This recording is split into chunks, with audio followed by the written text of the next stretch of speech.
going on, guys? Welcome back to another video. I hope you enjoyed that little intro there of the G35. We're actually just doing a bit of a breakdown video on pricing and how much everything costed and whatnot to actually build a car like that. We couldn't get too much footage because, as you can see, it is just like extremely windy outside, and we were gonna talk about it somewhere else, but everywhere we go that's not inside, the wind is just too much and you can't really hear. The mic's just taking up too much audio. But we're gonna get him to pull it in here, and then he's gonna talk about his list of stuff that he did to it and kind of break down on what everything costs. And the same thing I'll do with the 350 as well when it's done. I'm halfway through tuning right now, so I've been driving it around a little bit. We'll do a first drive video too with that, get some content with it. But as of right now, this is the exhaust that I was talking about that was fully custom made. We did true 3-inch, so I connected it with the this is the Motordyne system connected back here, so I was able to utilize that, and because it's true 3-inch, which is good, and then make V-bands up to the custom X pipe that we made. We made this custom X pipe here, did all these nice welds all the way through. There's a flex pipe here, and then it connects right up to the V-bands up here where the headers are. So I thought that looked pretty professional too as well. As you can see, it looks pretty good, fits in there nice. I am going to be putting these vibrant mufflers on the back here. These are the ultra quiets, putting these in place of those drone tubes back here.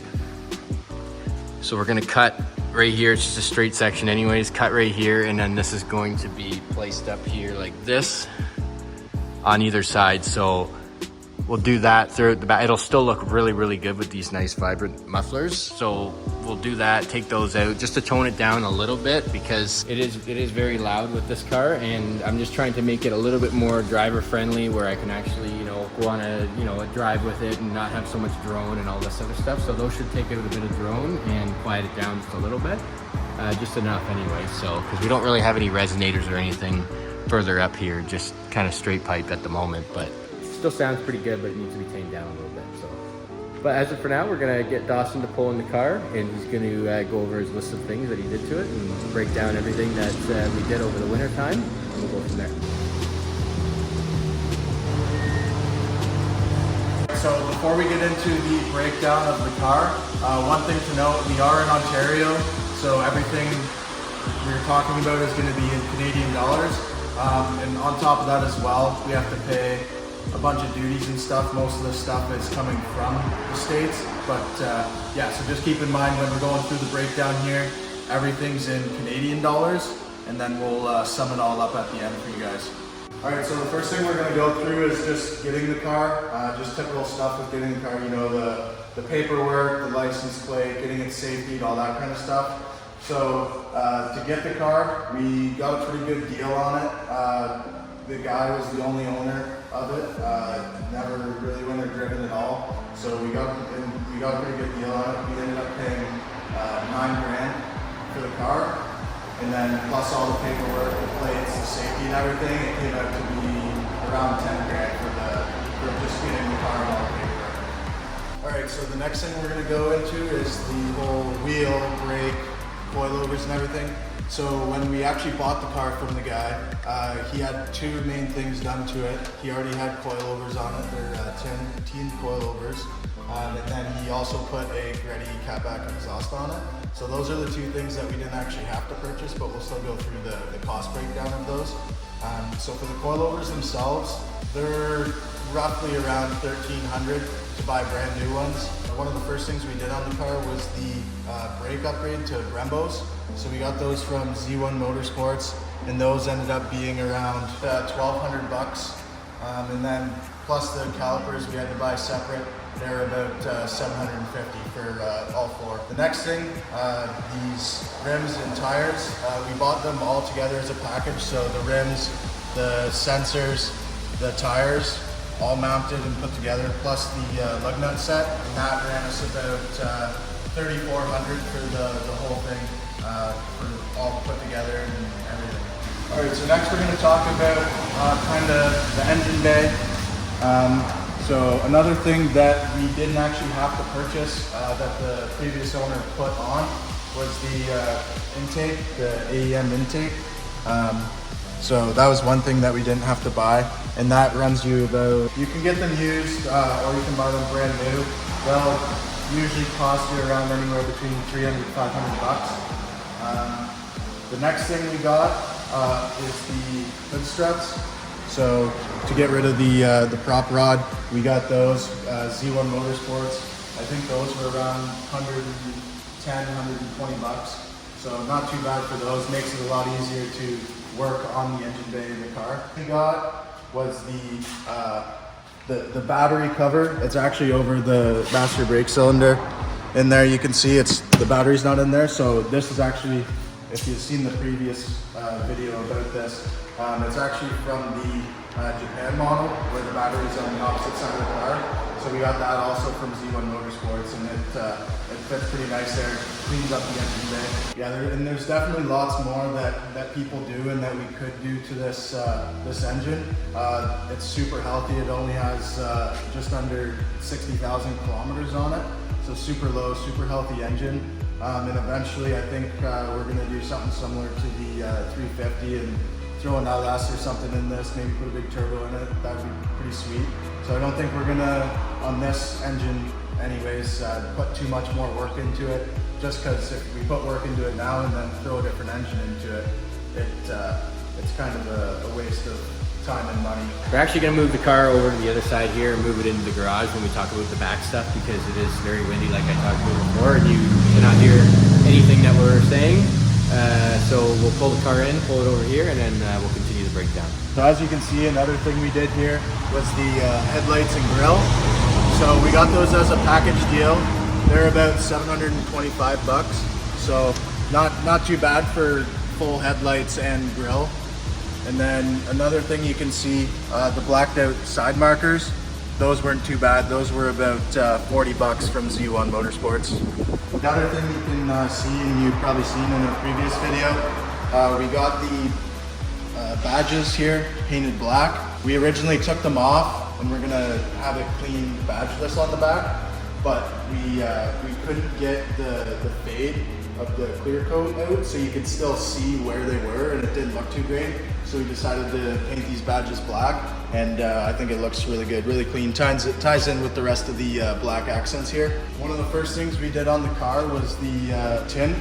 We have 25% all the way around and then 35 on the windshield. We think that looks pretty good. It makes it nice and black. You're not getting that fishbowl look with the clear glass. So that tint, as well as we put a film on the headlights, a bit of a tint, not too dark, as well as the tail lights. We also put the film on that, and for all that film there was about 550, 600 bucks around there. Another thing that we forgot to mention that the previous owner put on the car was the Greddy catback exhaust here. We didn't have to purchase that and put it on, but typically those can cost you around like $2,000 to get a decent exhaust on the car. Another thing we did on the car, we got the paint all corrected and touched up.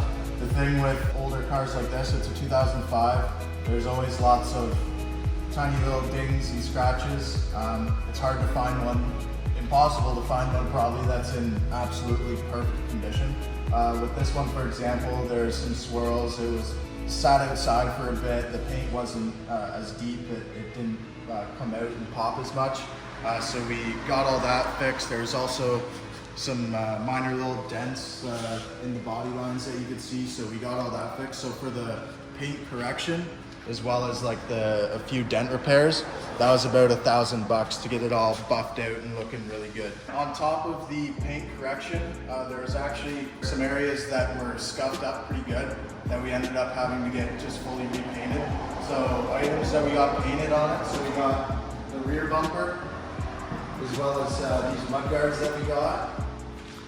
The right side skirt here, the one fender, as well as the front bumper, to get all that painted and blended in nicely. That was about $3,000. So with all that exterior work, with the dent repairs, the buffing, getting the paint to come out really nicely, as well as painting the areas that were pretty bad on the car, that was about probably around $4,000 total for all of that, and then just the paint was $3,000.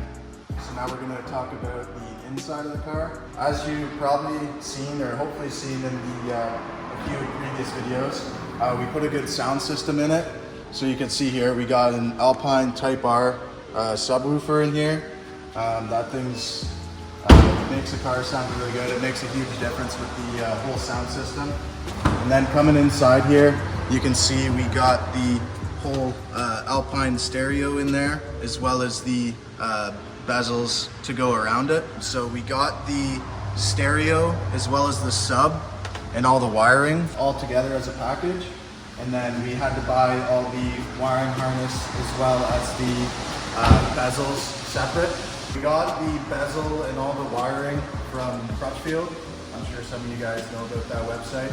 And then the sub and stereo we got from a local place here called Powerline. So they hooked us up good. For all that we just explained on the car, keep in mind we're in Ontario, so it's Canadian dollars, as well as most of the stuff is coming from the States. So there's the duties and all the taxes that we have to pay on top of that. For everything all together, including the stuff that was already on the car, to get this build that we did, it was roughly around like $27,000, which is pretty good considering how clean the car is and how good condition the interior and the engine bay and everything is in. Around $27,000 for everything on this car, including the car as well, which is a pretty good deal.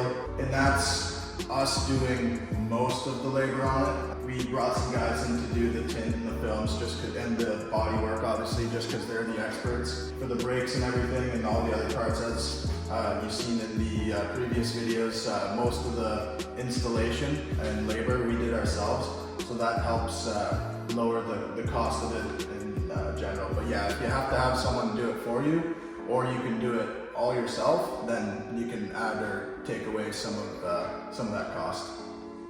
We tried to do this build as with quality parts, not over the top, but if you're getting into cars and everything else, it's good to not go too ham, because you're getting into something you want to tastefully modify it. Pretty good price, like as you were saying, they're buying the car and modifying it around $27,000. It's pretty good. You get yourself a well-balanced car that you can go out and have fun with. It's reliable. Nothing too major is done to it, and you can have fun with it without always being in the garage working on it. Or, as you guys know, with projects like the 350, they're a little bit more tedious because it's very, very, very custom, like the engine. And like anytime you do an engine swap, you're gonna find stuff that you're gonna run into, and just because it's not your average thing that you do every day, so the parts are custom and whatnot, so you're gonna find problems. But for the most part, everything that we've done with this was simple, but also very, very, most of it was, simple to do, and most of the parts were pretty easy to get. You get a car looking like this, and you get a happy boy like Dawson, then I'd say it's a pretty good deal. We hope you guys enjoyed the series. We'll have more videos of driving and doing some more stuff. We'll change the odd things here and there on it, but for the most part, this build is complete, and if Dawson does decide to change anything, we'll be sure to film it or put it on and record it. But as for that, guys, stay tuned. Keep an eye out for some more LS3 350 videos. We'll have that tuned up soon. Talk to you guys soon. Hit the like button, subscribe. See you later.